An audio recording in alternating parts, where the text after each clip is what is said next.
రాజకీయాలకు అతీతంగా తెలంగాణను అభివృద్ధి చేసుకోవాలని సీఎం రేవంత్ రెడ్డి అన్నారు. మెట్రో రైలు విస్తరణకు కేంద్ర ప్రభుత్వ సహకారం అవసరమని చెప్పారు. ప్రజాభవన్లో ఆల్ పార్టీ ఎంపీల సమావేశంలో సీఎం రేవంత్ రెడ్డి పాల్గొన్నారు. పార్లమెంట్ వర్షాకాల సమావేశాల్లో అనుసరించాల్సిన వ్యూహాలు, కేంద్రం నుంచి సాధించాల్సిన అంశాలపై ఎంపీలకు సీఎం రేవంత్ దిశానిర్దేశం చేశారు.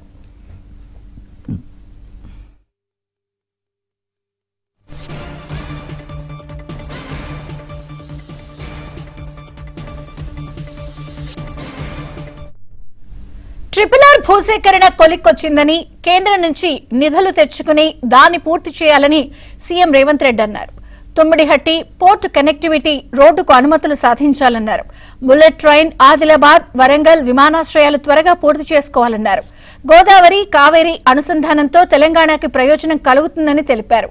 కేంద్రం సహకరిస్తే అంగీకరించేందుకు ఎలాంటి భేషజాలు లేవన్నారు. హైదరాబాద్ కు ఐఐఎం, మూసీ పునర్జీవానికి కేంద్రం నిధులొచ్చేలా బీజేపీ ఎంపీలు కృషి చేయాలని సీఎం రేవంత్ అన్నారు.